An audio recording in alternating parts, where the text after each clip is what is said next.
Hello, hello, here we go, it's the Copite Podcast.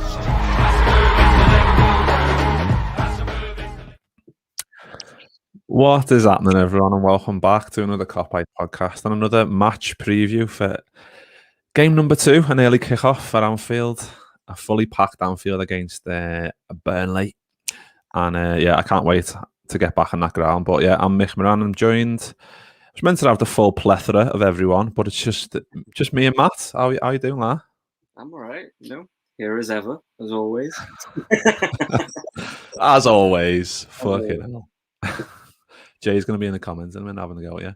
But before we get into all the footy stuff, what we usually do on these preview shows is kick off with a little 2-minute bottle question. And the question was about half an hour ago, is from Ian Youngcop. Ian on Twitter. Nice one, Ian, for that. The question is, if you had to get a tattoo of any LFC moment, what would it be and where would you get it? Oh, I don't know. I've been thinking about this and I feel like you're going to go for something like obvious, like a trophy lift or something like that. So I want to go different. So let's say Alisson celebrating his header. And on my thigh, I don't know. It would have to be quite a big one. So on my thigh or on my back, or maybe him actually, like heading it. That'd be like. That would be a good one, yeah. Yeah, I mean, you can, like we said before we started recording, like the Hendo lift in the Prem, Hendo lift in the Champions League, Hendo's feet shuffling. I don't know, there's fucking loads. One just popped into my head. Fabinho absolutely snapping Suarez in half. How are you going to get Hendo's feet shuffling? Just get a gif on your arm, lad. Get with the times, lad.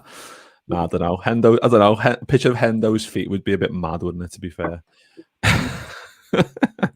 You could get like if you want to be nostalgic, you could get like that one Aquilani goal. Just throw back to Alberto. Aquilani? What? I thought he was going to bang at Liverpool. Canal. Well, if you're getting that, I'll just get fucking, I don't know, Ryan Babel. I don't know. Might as well get talk about random players. Fucking hell. But yeah, let's have another comment here. We've got 1892 Reds podcast. Hope you're well, lads. Nice one for jumping in, boys. We've got Tomo, the real fat Allison. Evening, boys. Welcome, Tomo. Nice one for jumping in again. And Yuki, I ask you this every time, but what time is it there in sunny California? Because I fucking wish I was there. But let's leave that in the past and we'll move on to the footy.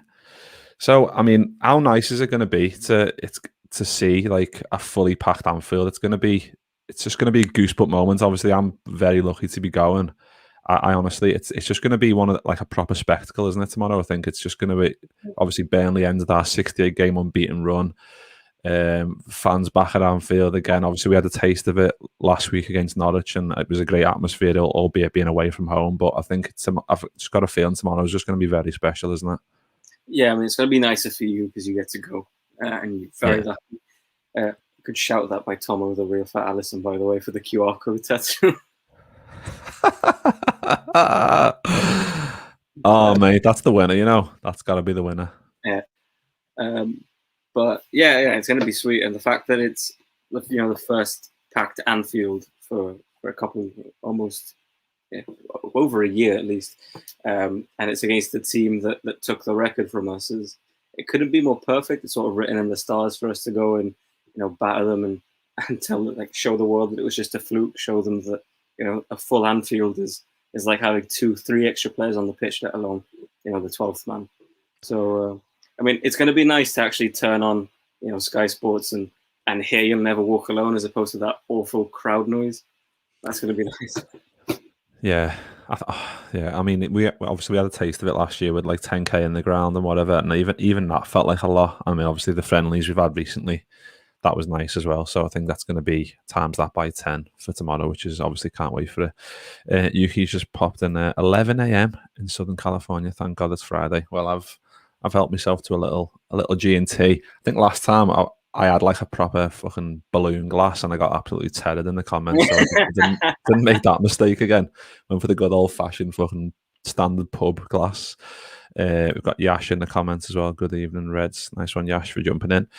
But yeah, let's jump into the Klopp press conference that he done early today, and obviously some good news. And he said that Hendo and Thiago are looking closer to returning to like start playing footy again. Obviously, he's probably quite coy in terms of if they're going to play or if they're going to start or whatever. But that's boss news, isn't it? To have those two, who are two of our most influential players, back in, even if it's just in the squad and they don't start tomorrow, that's huge, isn't it? Yeah, I mean, they are like our main, or 2/3 of our main midfield. Having world-class players back is always good. I doubt they're going to start, but having them off the bench it's definitely going to be a benefit to us. Henderson's leadership, whenever he comes on the pitch, he makes an impact. Thiago, last time when he made his debut against Chelsea, came off the bench and ripped it up on the pitch. So I can't wait to see them back. I think we're definitely going to see a new Thiago this year, and hopefully we get a glimmer of that against Burnley. But yeah, it's great news.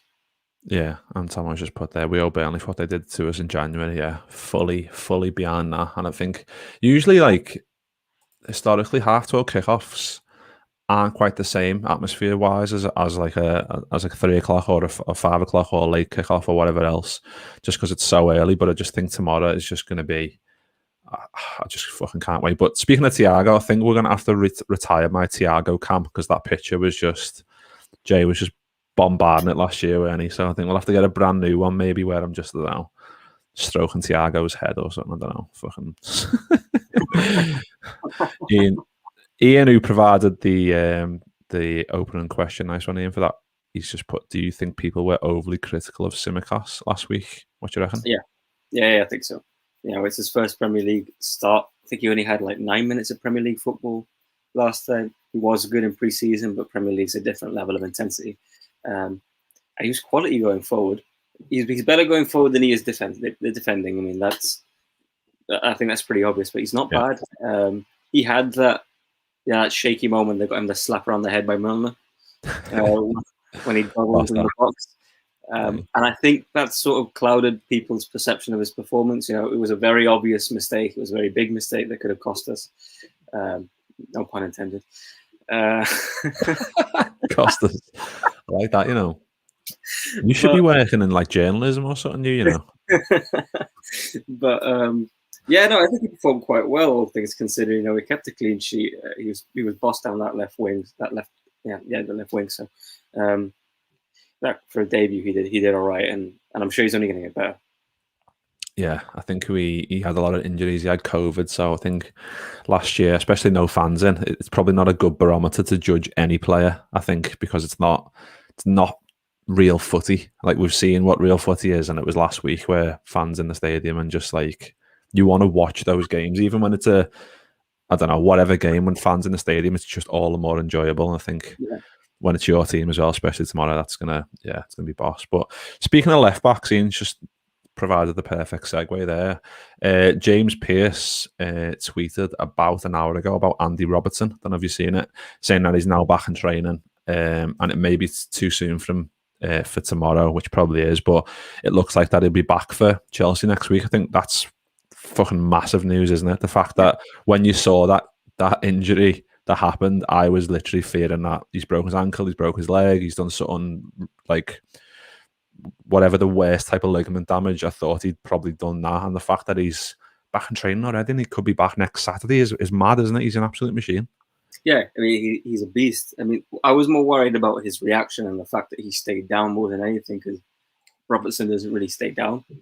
He's just a bit of a warrior, a bit of a machine, like you said. He'll take it, he'll get clattered, and he'll be up like it's nothing. So when he was down, I was just, I had Van Dijk last season rolling through my head. Clearly, it wasn't going to be ACL, but I was like, this is going to be another long one. Here we go. Season's not started. The bad luck continues. But no, look, Robbo posted the photo of him back in training a lot sooner than we thought, and it was a bit of a shock. And now with James Pearce saying that, it's great news. I don't think he'll play against Burnley. I think they'll save him against Chelsea, and they'll keep Tsimikas for Burnley because he's earned it. He played well against Norwich, but I think Chelsea are a different class. Going forward, they've got a lot of options, especially now with with Lukaku up front. They'll probably put Werner on a wing, and you've got Havertz, Mount, Hudson-Odoi to choose from, Pulisic as well. So I'd rather have Robbo back for that. And I think if he's rested and if he's fit enough, then by all means, slot him in. Yeah, I think he's the type of player as well, isn't he? That you could just throw him in after a bit of training and he'd be absolutely sound because he's just got that raw energy that we need. And I think we do, like you said, we do need that probably more defensive type player or better defensive left back for the Chelsea game. But he's just put a comment saying apparently Milner has missed training due to injuring his wrist after cracking Simicast. And then Tom was just put, oh yeah, they had a bath and iron brew and that fixed them. But yeah, I mean, if that's Simicast's end, the right, and the fact that he's probably, I don't know, a bit gutted that Robbo's canal just nearly my room just nearly died. He's probably a bit gutted that Robbo is the machine that he is, because it's not given him probably enough time to get himself into the squad. Obviously in pre-season he was great, and in that first game obviously I thought he did do well, but he was probably hoping for a bit more, wasn't he, really? A bit more game time. Probably last season as well, but I'm sure that there'll be a lot more rotation this season in Europe and in the league, in the cups. I feel like he would have got more game time last year were it not for the defensive crisis. I think the fact that Klopp was already having to rotate his two centre-backs, I don't think he wanted to rotate his left-back as well. So we saw Robbo. Robbo was fit, Robbo was playing. But this year, hopefully, if everyone stays fit, I think we'll see a lot more of Tsimikas. He's had a good pre-season, he had a good start to the season as well. So I think he's proven that he can play. So now, as long as he's got a settled two centre-backs next to him, I think we'll see a lot more of him, even if Robbo's fit. And that's good for Robbo as well, because he can get some rest. He's a machine, yeah, but I'd like a fresh Robbo instead of one that has to keep going into his reserve tank. Yeah, because I think he's the type of player, isn't he, that he will probably, if Klopp asks him, are you up for this one? He'll say yeah. Even if he's like 70% like energy levels, he'll still say yeah, because he's just that type of guy. But to have an option like we brought Tsimikas in for last year, obviously it didn't work out, but this year hopefully, I mean, he showed signs that he can do he's an able deputy, isn't he? But in terms of obviously the press conference as well, obviously the good news I just touched on, but there was also some sad news, which is about Fabinho, who sadly lost his dad. I don't know when it was, but it must have been over the last couple of days. But yeah, judging on that, obviously it would be very unlikely we'll see him tomorrow. It'd be a surprise, wouldn't it? For me anyway, if we did see him tomorrow. Yeah, I mean, I remember when Ali's dad passed away last year. I can't remember if he played or not, but the consensus was that he wasn't going to. Some things are more important than football, and this just puts everything into perspective. So, if he were not to play, I don't think it would shock anyone. I don't think anyone can be too annoyed about that. If I lost someone in my family, I certainly wouldn't be going to work the next day or for a while. So I think he's earned the fact he's what's the word? He deserves to have that little bit of privacy if he wants to just stay with his family, be out the limelight for a bit, because it's not easy losing someone. You can't just turn it off. And if he does start, he might not be. The likelihood is he won't be focused. Like, football's not going to be the first thing on his mind. It's going to be the fact that his fucking dad died. So I think if he needs the timeout, he should be given the timeout, and there's no doubt that Klopp will give him the timeout. Yeah, I think the only thing that might sway it in the favour that he might pick to play is that the fans are back, and it might just be like a welcome distraction, soak up that atmosphere. But I don't know if I'm just clutching at straws there. I mean, he's obviously got, like you said, he's got to be mentally right, and he's got to be prepared to I mean, I think like Ian just said that I think Ali missed the game after his dad died, if I remember. I can't remember off the top of my head if he did or not. But I'll trust Ian that he did. But yeah, like I said, if it was any other person, any other job, you wouldn't be going into work in the next couple of days, would you? You'd want to have a bit of maybe a timeout. But yeah, you just don't know what he's thinking. But if he does play, then the support he's going to get. Obviously, there's going to be a minute silence for Andrew Devine as well, like the guy who sadly died, the 90, the one from Hillsborough who's sadly died as well. So obviously there'll be a minute silence for him, which will be great. But if Fabinho does play as well, then the reception he'll receive will be absolutely tremendous. So, 100%. yeah, I mean, if he plays, it's because he's asked Klopp. He's told Klopp he wants to play. If he's in the starting lineup, I think it's because he's told Klopp, look, start me. Because he's fit enough to start. There's no doubt that he's fit enough to start. So, and he probably would have been in the lineup had this not happened. So I only expect him in the lineup if he's pulled Klopp to one side and been like, look, I need to play. Yeah, true. But in terms of obviously midfield, Ravi's just put a comment in here. Question: does Naby start tomorrow? Obviously, judging on the fact that Fabinho probably isn't play, I think Naby, based off even the first game, I think he deserves to start again, doesn't he? I think there was a bit of mad criticism his way after that game, which I didn't really understand, because I think you play that left-hand side or the right-hand side of a midfield three in a Klopp system, by default, you have to be quite rigid in what you do. Like, there's obviously, if Naby plays as a 10 or whatever, he's bombing on forward, he's great at that as well. If you're playing that left, you've got to be quite reserved in terms of how far you can go, especially if a Tsimikas is playing, because you probably need to give him a bit more cover than you do for an Andy Robbo, say. So I think Naby's nailed on to start tomorrow, isn't he? Yeah, 100%. I think it's unfair, the criticism he's got for Norwich, because I mean, the three in midfield that played, neither were defensive midfielders. So Milner was playing the role, but Naby and Ox was still having to do some cover for Milner. He's not Fab. So their game is going to be quite restricted. And as you said, he's had to do the sort of the genie role at the same time. So he can't exactly go and express himself the way that he'd want to. But he should definitely be starting, especially if Thiago and Hendo aren't fully up to speed. And it's a Burnley that's probably going to come to Anfield and try low block us again. And you need that little bit of Naby creativity if you're going to want to break those sort of teams down. And I think he definitely deserves to start for me. It's the first spell of proper Naby fitness that we've had in a while. And he's done great in pre-season. I think he did really well against Norwich. And you've got no excuse to put him out the side right now. Yeah, I think this one would be perfect for him. Maybe then he drops out for Chelsea, maybe. But if you had to pick, what would your three be tomorrow? I think Ian just put a comment there. Henderson will come in for Milner. Yeah, I mean, there's Hendo, there's Thiago to come back in. There's an outside shout for Curtis Jones as well. If any of those don't play, I think he's also in with a shout as well. Who would you go with? Well, given the news of what's happened with Fabi's father, I'd probably go the same as Norwich. If not, Hendo for Milner. But I'm pretty sure that it'll be Naby and Ox, because Thiago is not fully fit. I'd be surprised if Hendo starts, because Klopp said he's close, but he's not quite there. So I'm pretty nailed on that. I think it's going to be the first three that we saw last week. So again, our second midfield. But they did the job against Norwich. There's no chance. There's no reason they can't do the job against Burnley. But I'd love to see Hendo back into the side. Yeah, I think. I mean, Ox did okay, I think, but he couldn't really get into the game, could he, last week, which was a shame, because I think in pre-season, like, he does look very sharp, and I think, yeah, I mean, there's a lot of question marks surrounding him. So I think I hope he does.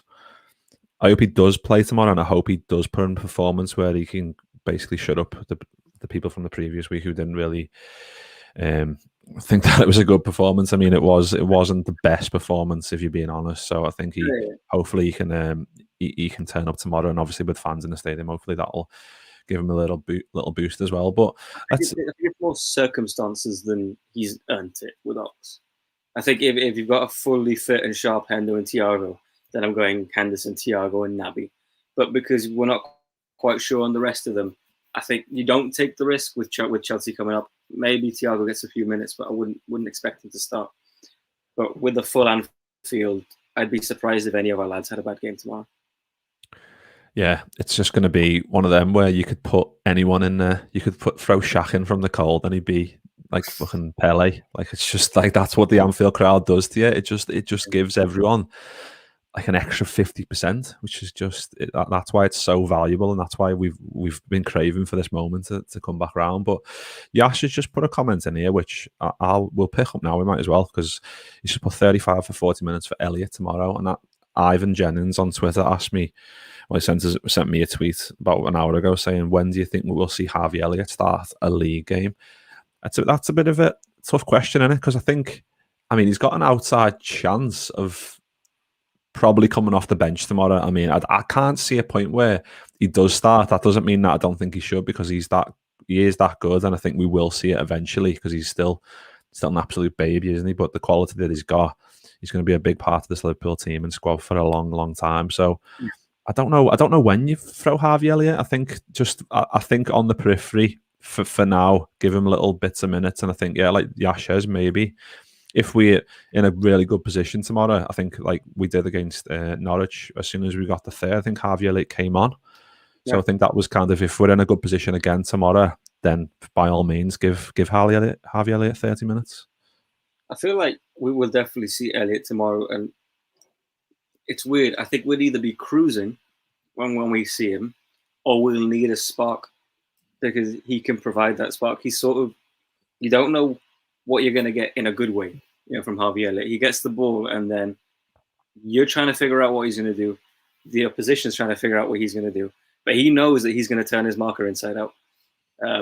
So I think we definitely see him, and that's good, because it'd be as much as I want him to play as much as possible. Now, in terms of starting, barring a last season injury crisis all over again, I don't think he starts until we lose our boys to the Africa Cup of Nations. I think he'll get his first start once Mo, Naby, and Sadio head off, and it'll probably be at that right wing position. Because I think the reason we're letting Shaq go is we've got him to cover. So I wouldn't be surprised if his first starts like January, February time.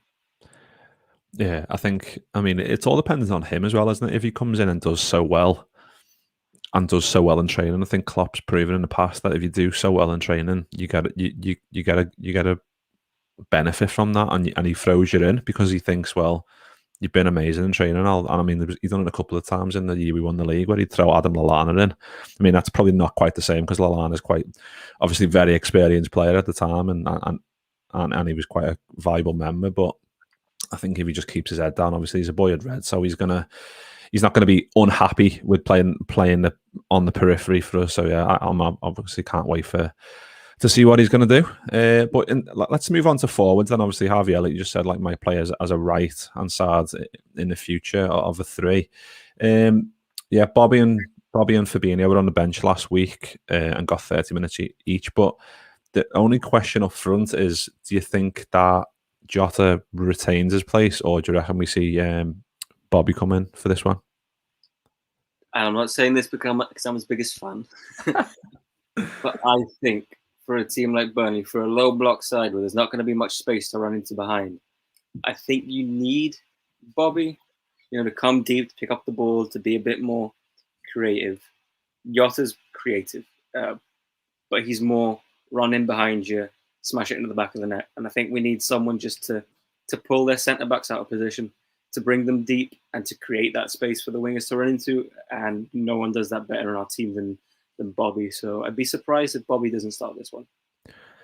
Yeah, I think he just looks so sharp, doesn't he? Like, he just, like, even in pre-season, where he just wouldn't surprise me if he had another boss season. Obviously last year, I think we've said before, like, it affected them more than most. And I think packed Anfield, he'll just be absolutely buzzing to get on that field to get stuck in. And like you said, I agree with you completely that tomorrow is probably perfect for him, because, like I said, low block, they're just going to be 10 men behind the ball, try and hoof it up to Chris Wood, and then they're just going to go, nah, mate, fuck off, and enter it back. And I'm actually quite disappointed with myself, because for the first question, the Liverpool moment, I should have gone for Bobby's little against PSG.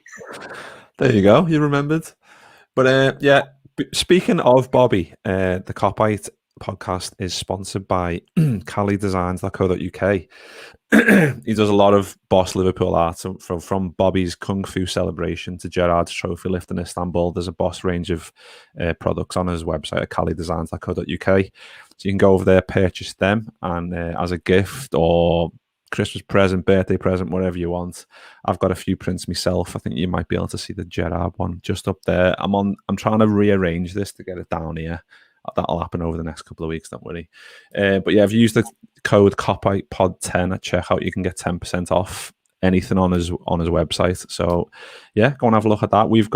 I've got that print. I think I've got another one downstairs, and we've got some t-shirts on the way, which he's recently ventured into t-shirts. So on the boss, I think I sent you one before, didn't I? And you were like, "That's sick." I think you said, and I quote. So I'm sure Callie will be happy with that. But yeah, go and have a look at that. CallieDesigns.co.uk. That was fucking smooth. That plug. That was smooth. What can I say? I'm a proper salesman.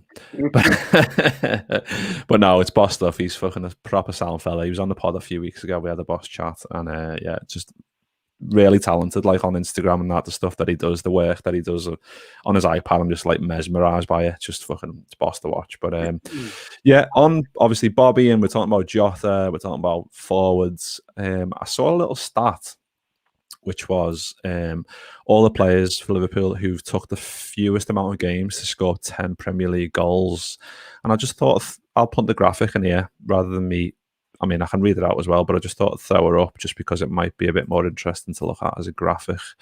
So let's have a little look at that. So you can see there, fewest games to score 10 PL goals. You've got Salah on 13, Sturridge on 13, Robbie Fowler on 18. Copyright Origins episode 2. Go and check that out. I'm just like at Jay's beck and call here with these fucking plugs. But yeah, Torres 18 as well. Your boy Fernando Torres, and then you've got Diogo Jota with 20. I think that is amazing, to be honest, because I think when he came in, he was amazing. He had that injury. I think if he didn't get injured, he might have even got to to get Fowler Torres 18 games. What do you think? Yeah, I mean, he was on fire, and he was unfortunate with that injury, but he was proper sharp. He was properly sharp and banging them in when he got injured. So, he was on a hot streak. There's nothing that you can really say to make me believe that he wouldn't have got that mark sooner. So, yeah, look, he started the season well, and hopefully he gets to this season's 10 very quickly also. Yeah, I think, like you said, I think tomorrow, to be honest, I probably would have went Jota, but you've kind of twisted my arm a little bit with the way you were saying Bobby dropping in deep, and yeah, fans at Anfield are just it's proper filth. Fucking hell. But yeah, while we're on the topic of stats, I've got another one for you. I thought you might like this one. So it's about Mo Salah, this one. And he only needs 7 goals to surpass Didier Drogba to become the highest scoring African player in Premier League history. Reckon about that then, lad? Is disrespected, honestly. Like the way that people talk about Didier Drogba and the way they talk about Mo Salah being a 1-season wonder, 2-season wonder, 3-season wonder, 4. Like, fuck off, put some respect on his name. The man is a fucking machine. I didn't even realize that. And I think Drogba was a beast. Yeah.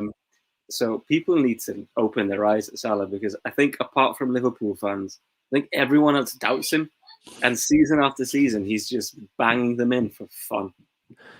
Yeah, I saw something on like TalkSport or Talk Shite or whatever they're called, talking about him, just saying like, I can't remember the fella's name. I think it's Andy Goldstein or something his name is, because I've blocked him, but people always quote tweet, and it's like, this is from a blocked account, and I can't help but look, and it's just people just like saying that he's a good player, but he's too selfish, and it's like, he prefers someone else. It's like it's obviously just a clearly driven agenda, and I mean there could be multiple answers, but I mean for me it's only one, that it's just because he's not English, or he's not European. And I think that for me is, and I think the Chelsea thing as well, the fact that he came to Chelsea and he didn't really get a chance and didn't really prove himself, and then that's kind of just tainted him a little bit. And obviously he came back and absolutely smashed it, but he still doesn't get the respect, does he? Like you said. Yeah, it's either because he's not English or because he plays for Liverpool. Because for some reason, like, people hate us, which is fun because it's just entertaining. But yeah, the English thing for sure. If he was called like Mark Shaw, like they'd be like, "Oh shit, look at Mark Shaw, England's golden boy." Mark Shaw. I was going to start singing the Salah song, but saying Mark Shaw, but I won't torture you with that. Fucking hell. But yeah, he's a beast. Like, so Drogba got 104 goals in 254 games, and Salah has now got 98 in 159, and Salah's played 95 games less, which is fucking amazing, isn't it? Really, let's be honest. He's ridiculous. But Mike's just put a comment there. After Andy Lonergan going to Everton to just put an end to any statue talk from around Anfield. Yeah, did you see this news today about him signing for Everton? Bit of a mad one. I think it'd be, wouldn't it piss off Everton fans more if we made a statue for him holding a Liverpool scarf? Or him embracing Rafa. That'd be great. Yeah. I just like that he's going there and he's like, yeah, I've won all these trophies with Liverpool. What are you going to do about it? I'm crack on. He obviously didn't fucking. You heard the news about Hammers? Well, he had an interview the other day and he was like, "Oh, I don't even know who Everton is playing." I love it, I just love that because he's obviously only went there for Ancelotti. Ancelotti's fucked off, and he's like, he's just like, it's like Kevin in Home Alone. He's just been left there on his bill, and he's like fucking about, just like not giving a fuck about anything. I absolutely love it. But yeah, Ian just put another comment there. Who are your two centre backs for tomorrow? I mean, we didn't really touch on this actually, but I just think it's going to be the same, isn't it, against Norwich? I think. Yeah, I mean, I'd like to see Canate, but I highly doubt it. For Virgil, if Virgil's fine, then it's Virgil Matip. If they're both fit, you don't change your centre backs. I mean, you just don't change your centre back pairing in general. If they're fit, you don't do it. That's like sort of, that has to be like the rock of your team there. I don't want that being switched unless we need it to be. And as much as I want to see Canate, I think we need stability at the back. So Virgin Matip all day long for me. Yeah, I think, well, I mean, we all didn't really know what Klopp was going to pick, and the fact that he did pick those last week is showing Klopp's hand. I think that is going to be the pairing for a bit at least. Obviously, Gomez's injury was horrendous. It's good to maybe give Canate a bit more bedding in time, and then you can throw him in maybe, I don't know, hopefully soon, because we all want to see. We've seen a glimpse of him in pre-season, and he looked fucking boss. So I do want to see him again very soon, and hopefully that'll be soon. But let's go back to these comments, because there's been fucking loads. Thanks everyone for jumping in. We've got one from Paul Cox here. Evening lads, do you think teams are scared of us again, or are we actually underdogs this year? What are your thoughts there? If people are looking at Liverpool and thinking that we're underdogs, if that's what Premier League managers are looking at Liverpool and thinking, then they need sacking. Look, I think City are favourites for the league, but I wouldn't say that we're underdogs. Just I wouldn't go that far. I think if we won the league, it's not a surprise, so that shouldn't make us underdogs. Teams should be scared of Liverpool this year. A fit and firing Liverpool is a scary prospect. We won the Champions League and the league with a weaker team than we have now. We've got Thiago added to it. We've got Jota added to it. Even though we haven't made that massive signing that people seemingly want, even though we have a ridiculous squad, we're a scary prospect, and a full Anfield added to that. Yeah, I mean that's terrifying. It should be terrifying.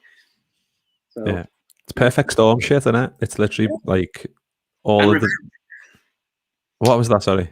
And revenge. I mean, apart from the fact that obviously the boys want to win shit, it'll have it in themselves to be like, all right, let's go show all of you lot that you got lucky last year that we had our crisis. Yeah, okay, I completely agree. I think there was something on the BBC website like last week or something where people were doing predictions of who's going to finish in the top four. Like all the pundits from the BBC done it, and I think 2 people picked Liverpool to finish second out of the 20, and the other 18, it was either 3rd or 4th or even below. So not one of those 20 believe that we've got the squad or the players to do it. I think that's motivation in itself, isn't it? Like the players that we've got, the fans back. It's just, I understand where there's a bit of I can't think of my words either now. There's a bit of doubt. Being worried, doubt. There we go. I was going to say being worried, but a bit of doubt because we're relying on a lot of players to stay fit, and we're relying on the people that have come back from long injuries to not have any recurrence of that. I think that's where the anxiety comes from, isn't it? Because that, I mean, if a few injuries happen, then it is a problem, and we haven't got the fucking funds of a fucking Man City or PSG or whatever else. We're having to not get by, but we've got very good youngsters in Curtis Jones and Harvey Elliott. I understand they're not as flashy as a fucking Jack Grealish or whatever, but they're happy to play second fiddle and they're happy to come in and prove their worth. So yeah, we just need to. Everyone needs a bit of luck, don't they? To win anything, you need luck. Premier League, like City aren't gonna walk it. United aren't gonna walk it either. Like City have already fallen. They've already lost. And you know what? Fuck the argument that City they were missing main players. We had a second-rate midfield and a reserve left back on the pitch. Yeah. Like we're missing Henderson, Fabinho, Thiago, and Robertson. Missing 4 players. Like as much as we had not our strongest team, and yeah, we played a weaker team. But look, they've fallen. They'll fall again. They're not gonna do the century again. They're not gonna be better than the Centurions were. So I think they'll drop a few points. Everyone's going to drop points, but to write Liverpool off so early, before the season's even started, because that's when people are writing us off, is ridiculous. Yeah, well, Paul's just put a comment in here again. Sean Dyche said the best form of a defence is attack. And I mean, that's like the old adage, but with the return of Van Dijk and Matip and Henderson or whatever, that's what we're going to be good at, because like those long diagonal balls from Van Dijk and Gomez when he does come back in, and Matip to an extent, who's really good at them as well, or just carrying it out from the back. That's just such an underrated thing, and that is what our game is hinged on, isn't it? That's when you like. I think Sean Dyche did say a couple of years ago that we're a long ball team, and it's true to an extent, but it's not like a lumper like fucking Wimbledon back in the day. Just lump it up and try and get a flick on and get it into the box and whatever. It's a 60-yard guided, like beautifully floated pass into feet. So, and it works. And even if those passes don't work and it breaks down, we're in the right areas to provide that press that we're so good at. So it's one of those things that Van Dijk missing was a massive miss defensively, but he's also one of our biggest attacking threats, isn't he? Yeah, 100%. And we saw it with what we said. I think we touched on it in the last pod. With Nat Phillips and Reece Williams toward the end of last season, yeah, they were solid defensively for the most part, but we lost that over the ball over the top element. So teams would press Liverpool knowing that they weren't really going to get counted on that quickly. Now with Van Dijk there, and with Konate, we've seen him do it in pre-season as well. They can ping it, and with Matip, I mean, he can dribble through the whole team. So we've got that weapon too.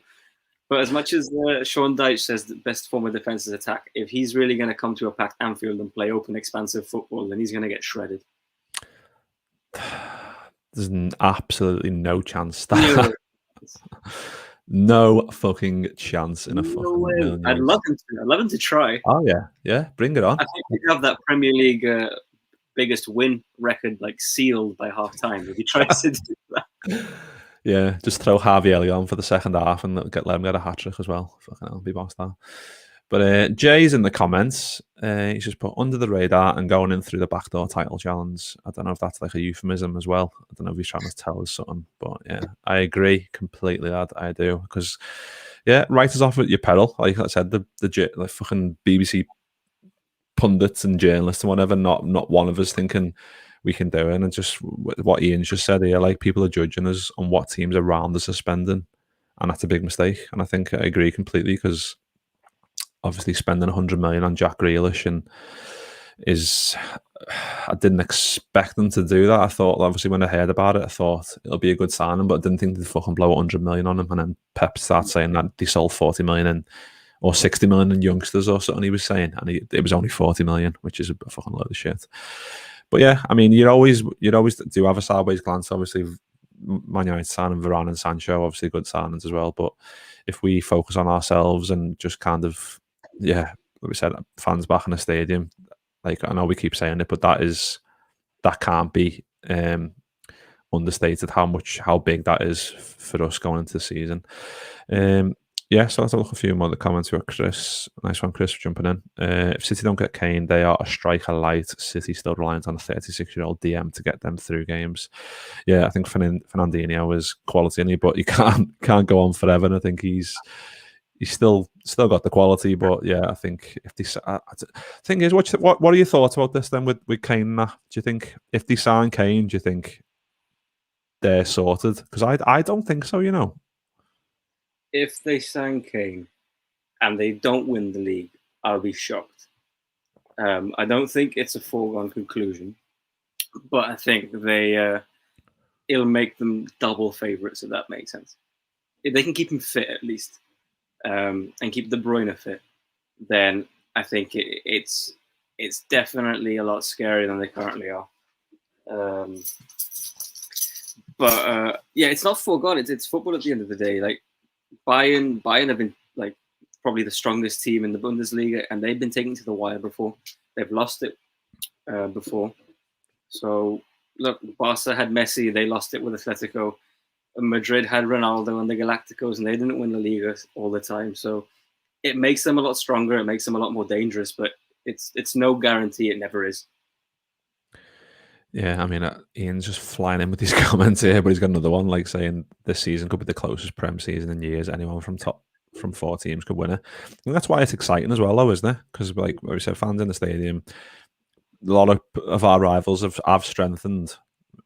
Like how many degrees that is by remains to be seen, and we'll find out at the end of the season. But having our players back and whatever, we're in that category 100%. Obviously, it's going to be. I'm excited for it though. Like in a way, I'm kind of happy the strengthening, because then if we, like you said, if we do then go and win it, it makes it all the sweeter, doesn't it? Like when we won the Premier League and you're competing with the City side, that fucking the amount that they've spent to assemble that team, and they've supposedly got the best manager in the world, and they've not won a Champions League yet, and you're like, and then we beat them by a fucking absolute landslide in the Premier League. That tasted so much sweeter than it. I think this year could be similar if we start obviously the season very well, and obviously we've a great start already. But if we then go and absolutely tonk Burnley and then get that, yeah, it's like an avalanche. You know, if we batter Burnley, then we go to Chelsea at home again, Robbo back, fans again. We can it can slowly build into, like I said, an avalanche, and we can be like we proved in the league. In the season we won the league, it just kind of kept snowballing the wins, and we were just fucking rolling teams over for fun. I think that Chelsea game is going to be important, because I think like I said before, I think people for some reason are writing Liverpool off, and if we can go and beat the European champions, then that'll put a marker down for the rest of the league, and then I think people start to realize, oh shit, they're back. Even though, gone for a year due to circumstances, but I think people were too quick to write Liverpool off. And a strong league is great because it means more teams will take points off City. More teams will take points of the team around us. But we're dangerous. Like, I don't think we're going to get many points. I'd like to think we're not going to get many points taken off us if we can keep everyone fit. So, and if we're at Anfield, because City have already dropped points. Do you know what I mean? Well, Anfield, they weren't just saying that because it was fun to say. It was true. Yeah, it's fucking true. I mean, we said it last season in a few pods. It's no surprise if that the record went last year. The Anfield record went last year. That was the best chance for any team to go get a result at Anfield. So they weren't even holding back. They were attacking Liverpool, attacking a weakened Liverpool at Anfield. It made sense. Like if it wasn't gonna happen last year, it wasn't gonna happen at all. So now it's time to just rebuild the walls and fuck everyone about. Rebuild the walls and fuck everyone about. I love that. Not on a t-shirt. Let's have all the comments again. We've got Ahmed the Red. Nice one for jumping in, mate. He says, we'll make up that 18 points from the mad 6 home defeats on the bounce from last year. Easy, and add to the rest. Write us off. I love it. Makes it all the sweeter. Yeah, he's just echoed completely what we said. Absolutely spot on. Jay's spot on in the comments as well. Jay's poor. With Kane now just replacing Aguero's goals, let's be real, there's no extra threat, really. When you think about it, it's not like they're adding Kane with Aguero. Yeah. They're replacing a aging Aguero with in his prime Harry Kane. So, I mean, I've got doubts whether Kane is the right player for them. I mean, I've doubts about the Grealish is the right player for them because I think they've changed the way they play a little bit already because they've had to shoehorn Grealish in.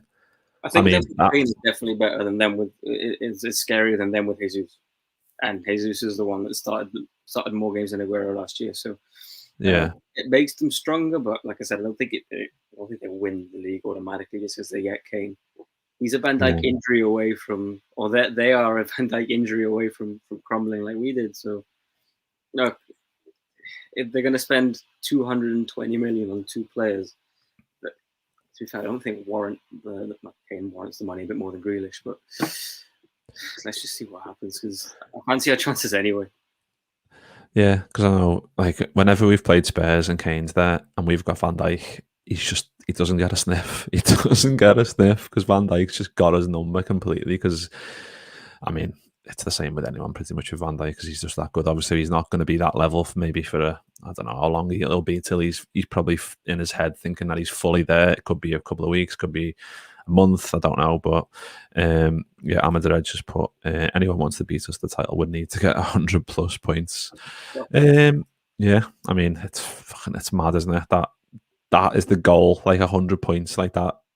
You think like back maybe 10 years or 15 years ago, 20 years ago, to think you need 100 points to win the Premier League is mad because the amount that has been got the target like when Chelsea were winning it and whatever, it was nowhere near that. And there's been times where it was like, I'm sure it was like 70 yards, and then times it was 80 yards. And like to get you need 20 more points or 30 more points than that is mad, isn't it? Yeah, it's crazy. And we were a big part of that because we took City to the wire, and I think we were the highest points for a second place finish. What's happened recently in the Premier League is crazy. And as much as I'd like to think, or I'd like to believe that you need 100+ points, I think we're going to start seeing like the league go back to normality, 70, 80 points, because everyone's getting stronger. At least you'd like to think that everyone is, but the big teams are getting stronger again. Manchester United, as much as I don't want them to be, they're coming back. Leicester are looking a good prospect. Tottenham function very well without Harry Kane. City is strong. Arsenal are fucked, but they are indeed. I'd like, if we're not running away with it, I'd like it to be tight. Yeah, I think. I mean, it just comes back to fans in the stadium again. Like Spurs beating City, good atmosphere. Like no Kane, Lucas Moura was fucking at a blinder. Tanganga at a blinder. Obviously, boss goal by Son. They've got enough good players. Like obviously, I don't think they're in a shout with win the league, obviously, but maybe top 5, maybe. But they proved in that first game that this season's going to be different. I think in that first game, first 90 minutes, that they proved that this whole league is going to be completely different, and obviously that I think that suits us as well. But we might as well talk about this one. Yash just put a comment in: Lewandowski rumours or Livagolski rumours. What do you reckon? Wow. Nah. No, I don't think unless Bobby leaves or one of the big boys leave, I don't think we stack the bench more than it already is. We won't. If Bobby leaves, we won't get you on the pod that day because you'll just be. I'd be in bits. And he's in his 30s already. It doesn't make sense. It's not the model. As much as I hate the model, it's not the model. And if we're not going to fork out, 60, 70 mil for a Saul, we're not gonna fork out over 100 million for a plus 30-year-old that hasn't really been tested. It's never been tested in the Prem, and has yet to produce at a big tournament. So, like international tournament, before anyone bites my fucking head off. Yeah, I think he's just turned 33. He's got 2 years left. Bayern are going to want 100 mil, and then obviously maybe next year they'll huge risk whoever signs him. Unless PSG sign him, then he's bound to win shit. But I don't think they can afford anyone else. Fuck that, you don't know. Just got fucking money coming out their ears, haven't they, those bastards? But yeah, let's fly through these comments because fucking hell, we're getting on 50 minutes here, lad. Flew that. We've got Aiden's just nice one, Aiden, for jumping in, mate. We've got hi guys, ready for tomorrow. Can't wait. Full house at Anfield. Bring it on. Mike's put we don't need Mbappe because we've got Kate Gordon. Discuss. Fucking hell. Shout though, Kate Gordon's boss. I fucking love him. I think he's only 16, so obviously fucking 2 years younger than Harvey Elliott. I think Harvey Elliott probably is about 24 in the brain and football intelligence. There's a big gap there, but I think Kate Gordon's he's got a good shout at making it, hasn't he? At the club. I'm waiting for your butt, to. But no, obviously, it's fucking hell. Yeah, but it's Mbappe, and he's fucking. No. What's the term the kids use these days? Generational or whatever it is. Yeah. He's one of them. But yeah, I mean, Kate Gordon, you just don't know, do you? 2-3 years time when he's 18, 19. That's when we can judge him. I don't think we can fucking judge him now. I mean, if he's 75% as good as Mbappe, we've got a fucking quality right winger on our hands, haven't we? Yeah, okay, I'll put my neck on the line here. If Kate Gordon reaches anywhere near the levels of Mbappe, you'll shave your head. I'll shave my head. If you've got hair at the time, I'll shave my head. Because it happens to the best of us, lad. Trust me. I want him to, but yeah, we've seen him in pre-season. And it's fucking Kylian Mbappe. Let's not get carried away. Yeah. Well, let's go back to Aiden. Aiden's just put another comment. Leicester won it with 70 points, which is that's just fucking mental. But then that season was mental, wasn't it? In its totality. Chris has got a comment here. Since fans have returned to stadiums, Burnley haven't won a game. Lost to LFC. Sheffield United last season. Lost to Brighton last week. Don't jinx it. Don't start jinxing it. Yeah, I mean, if this game was last year, I'd be quite worried about this game, even if we had the squad we've got now, just because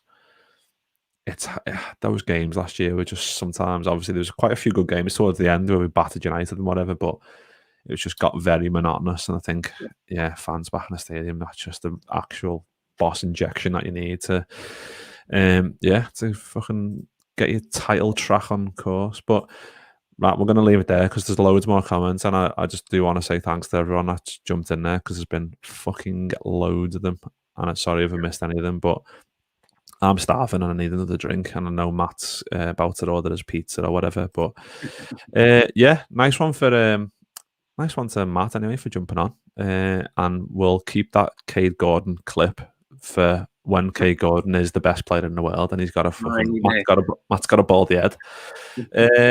Let's hope we'll be back on Sunday. I don't know what time yet, but at some point on Sunday to hopefully discuss what will hopefully be another boss Liverpool win, and it'll put the icing on the cake of what will be a proper emotional day at the Andrew Devine minute silence. Fans back at Anfield. If Fabinho plays, it's going to be emotional. Just with that alone. So a lot of things going on at Anfield, and hopefully that the boys can do the business and absolutely twat Burnley one. And we 2 wins out of 2.